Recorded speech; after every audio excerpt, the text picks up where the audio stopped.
खूब पूजा पाठ करने के बाद भी घर में बरकत क्यों नहीं है। आपने बहुत लोगों को यह कहते हुए सुना होगा कि मैं इतनी पूजा पाठ करता हूँ लेकिन उसका पूर्ण फल मुझे नहीं मिलता है। इस वीडियो में हम इसका कारण बताएंगे।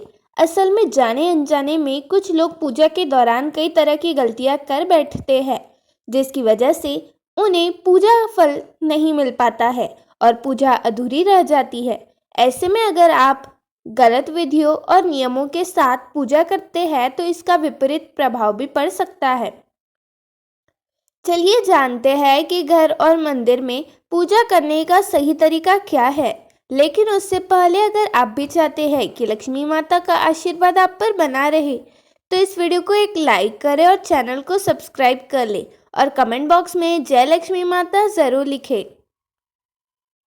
पहला, किसी भी देवी देवता या भगवान का पूजा करने से पहले स्नान किया जाता है।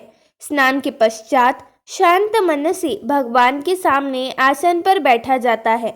पूजा कभी भी खड़े होकर नहीं करनी चाहिए और ना ही खाली फर्श पर बैठकर पूजा करनी चाहिए। कुछ लोग पूजा करते समय जमीन पर ही बैठ जाते हैं, जो बिल्कुल गलत है। जिस तरह से आपने भगवान को बैठने के लिए आसन दिया है, ठीक उसी प्रकार स्वयं भी आसन पर ही बैठे। शास्त्रों में कंबल और कुश के आसन को पूजा के लिए शुभ माना गया है। दूसरा, इस बात का भी ध्यान रखें कि पूजा का स्थान घर के फर्श से थोड़ा ऊपर होना चाहिए, क्योंकि भगवान का अतुल्य और श्रेष्ठ है, इसलिए आप अपनी बराबरी में उनकी पूजा न करें। पूजा के लिए भगवान को किसी चौकी में या फिर फर्श से ऊंचे स्थान पर स्थापित करें। इसके अलावा पूजा घर में देवी देवताओं की मूर्तियों को कभी भी दीवार से सटाकर नहीं रखना चाहिए। पूजन करने समय आपका मुंह उत्तर या फिर पूर्व की दिशा में ही होना चाहिए। घर या किसी भी मंदिर में पूजा संपन्न करने के बाद भगवान से अपनी भूल के लिए उनके समक्ष क्षमा याचना जरूर कर लेनी चाहिए। इससे परमात्मा आपके द्वारा जाने अनजाने में की गई गलती को क्षमा करते हैं और आशीर्वाद देते हैं। तीसरा, पूजा घर हमेशा ईशान कोण में ही रहना चाहिए। पूजा घर में किसी एक देवी देवता की मूर्ति एक से ज़्यादा नहीं होनी चाहिए। घर के मंदिर में किसी भी भगवान की मूर्ति 9 इंच या 22 सेंटीमीटर से छोटी होनी चाहिए। इसे बड़ी प्रतिमा घर में रखना शुभ नहीं माना जाता है। बड़ी प्रतिमा को मंदिर में रखना चाहिए। अपने बेडरूम में कभी भी पूजा घर स्थापित न करें और रात्रि के समय अपने पूजा घर को पर्दे से ढककर रखें।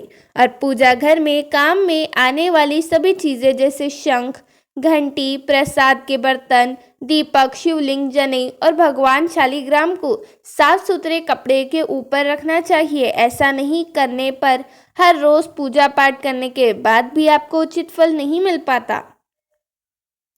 चौथा, शास्त्रों में उल्लेख है कि घर या मंदिर कहीं पर भी यदि आप सूर्यास्त के बाद रात के समय पूजा करते हैं तो इस समय ना तो शंख बजाना चाहिए ना ही घंटी बजानी चाहिए। ऐसा माना जाता है सूर्यास्त के बाद देवी देवता शयन के लिए चले जाते हैं, ऐसे में उन्हें जगाना सही नहीं, इसलिए इस बात का सदैव ध्यान रखें। पांचवा, अक्सर लोग पूजा करते समय सिर्फ धूप जलाते हैं, लेकिन यह गलत है। किसी भी देवी देवता की पूजा करने से पहले दीपक जलाना अनिवार्य माना जाता है। ऐसी मान्यता है कि दीपक भगवान के प्रति हमारी भक्ति भाव, हमारे द्वारा चढ़ाया गया प्रसाद, धूप अन्य कार्यों का साक्षी होता है। अगर आप पूजा करने से पहले दीपक नहीं जलाते हैं तो भगवान तक आपकी प्रार्थना कभी नहीं पहुंचती है। आजकल ज़्यादातर घरों में अगरबत्ती का इस्तेमाल किया जाता है, परंतु कभी भी पूजा करते वक्त अगरबत्ती का इस्तेमाल नहीं करना चाहिए, क्योंकि अगरबत्ती बाँस से बनी डंडी का इस्तेमाल किया जाता है। हिंदू शास्त्र में पूजा में बाँस का इस्तेमाल वर्जित माना गया है, इसलिए हमेशा पूजा में दीपक का इस्तेमाल करना चाहिए। छठवा, आपने मंदिर या पूजा घर में कभी भी नग्न मूर्तियां ना रखें। देवताओं को वस्त्र सील कर पहनाएं। आजकल बाजार में भी देवी देवता के वस्त्र उपलब्ध होते हैं, आप चाहे तो बाजार से ले सकते हैं। हमेशा देवता के पसंद के अनुसार या फिर शुभता को ध्यान में रखते हुए ही वस्त्र धारण करवाना चाहिए। सूर्य, गणेश, दुर्गा, शिव और विष्णु यह 5 देव कहलाते हैं। इनकी पूजा सभी कार्यों में अनिवार्य रूप से की जाती है। प्रतिदिन पूजन करते समय इन 5 देवों का ध्यान अवश्य करनी चाहिए। इससे माता लक्ष्मी की कृपा प्राप्त होती है। 7वां, आप चाहे किसी भी देवी देवता का पूजन कर रहे हो, लेकिन सर्वप्रथम हमेशा भगवान गणेश को ही प्रणाम किया जाता है। किसी भी हवन या किसी भी शुभ कार्य की शुरुआत में भगवान गणेश को प्रणाम करके ही की जाती है। ऐसा कहा जाता है कि भगवान गणेश को प्रणाम किए बिना पूजा करने से फल नहीं प्राप्त होता। 8वां, बिना सिर ढके पूजा नहीं करनी चाहिए। मान्यता है कि बिना सिर ढके पूजा करने से इसका पूर्ण फल आपको प्राप्त नहीं होता है। पूजा के दौरान सिर ढकना भगवान के प्रति श्रद्धा भाव को दर्शाता है। पूजा के दौरान सिर ढकने का धार्मिक कारण है कि साथ वैज्ञानिक कारण भी बताया गया है। इसलिए स्त्री हो या पुरुष पूजा के दौरान सिर जरूर ढके। कभी भी भगवान को एक हाथ से प्रणाम नहीं करना चाहिए। हमेशा पूरी तरह से झुककर दोनों हाथों से प्रणाम करना चाहिए। 9वां, जब भी आप पूजा करने किसी मंदिर में जाते हैं तो आपको मंदिर में जो प्रसाद मिलता है उसे मंदिर में ही खाना चाहिए। भले ही आप उस प्रसाद का थोड़ा सा हिस्सा ही मंदिर में क्यों ना खाए, बाकी हिस्सा घर ले जाने के लिए रख सकते हैं। यह ईश्वर के प्रति आपकी श्रद्धा का प्रतीक है। आप जब भी मंदिर जाते हैं तो आपको एक बार घंटा जरूर बजाना चाहिए। ऐसा माना जाता है कि घंटा बजाने से आपका संदेश सीधा ईश्वर तक पहुंचता है और घर में पूजा करने के बाद शंख घंटी को बजाना महत्वपूर्ण माना जाता है। इससे घर में सकारात्मक ऊर्जा आती है। 10वां, हमेशा इस बात का ध्यान रखें कि कभी भी दीपक से दीपक नहीं जलाना चाहिए। शास्त्रों के अनुसार जो व्यक्ति दीपक से दीपक जलाते हैं वह रोगी होते हैं। नहाने से पहले ही भगवान को चढ़ाने के फूल को तोड़ लेना चाहिए। नहाने के बाद फूल तोड़ने पर फूल स्वयं को चढ़ाने हुए माने जाते हैं, ऐसा शास्त्रों में कहा गया है। पूजा पाठ करते समय या फिर किसी भी समय दीपक, शंख, भगवान की मूर्ति या तस्वीर, सोने के आभूषण और शालिग्राम को कभी भी सीधे जमीन या फर्श पर नहीं रखना चाहिए।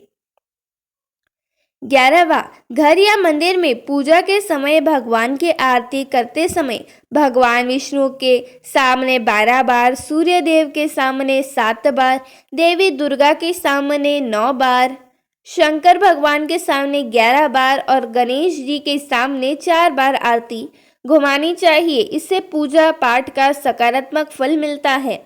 आपको किसी भी मंत्र का जाप करने के पश्चात आसन के नीचे की भूमि को स्पर्श कर नेत्रों से लगाना चाहिए। इससे आपको जप के पूर्ण फल की प्राप्ति होती है। 12वां, अगर आप किसी खास प्रयोजन के लिए कोई पूजा अनुष्ठान करते हैं, उसमें लिए संकल्प को पूरा करने में ज़्यादा समय नहीं लगना चाहिए। अगर आपने कहीं किसी को दान करने का संकल्प लिया है तो उसे जितना जल्दी हो सके पूरा कर देना चाहिए। 13वां, किसी को भी कोई वस्तु दान दक्षिणा हमेशा दाहिने हाथ से ही देनी चाहिए। एकादशी, अमावस्या, कृष्ण चतुर्दशी, पूर्णिमा, व्रत तथा श्राद्ध के दिन बाल और दाढ़ी नहीं बनानी चाहिए। जिन लोगों का यज्ञोपवीत संस्कार हो चुका है उन्हें बिना जनेऊ पहने पूजा पाठ या किसी भी तरह का अनुष्ठान नहीं करना चाहिए, क्योंकि बिना जनेऊ धारण किए जो भी धार्मिक कार्य किया जाता है वह निष्फल हो जाता है। 14वां, सभी हिंदू घरों में पूजा पाठ या अन्य धार्मिक कार्य में इस्तेमाल करने के लिए गंगा जल रखा जाता है। लेकिन क्या आपको पता है कि प्लास्टिक की बोतल में या किसी अपवित्र धातु में बर्तन जैसे कि एल्युमिनियम और लोहे के बने बर्तन में गंगा जल नहीं रखना चाहिए। गंगा जल तांबे के बर्तन में रखना शुभ रहता है। 15वां, अगर आप पूजा करने के लिए मंदिर जा रहे हैं तो आपको हमेशा घर से लौटे में जल ले जाना चाहिए। कभी भी मंदिर में रखे जल से ईश्वर का जलाभिषेक नहीं करना चाहिए।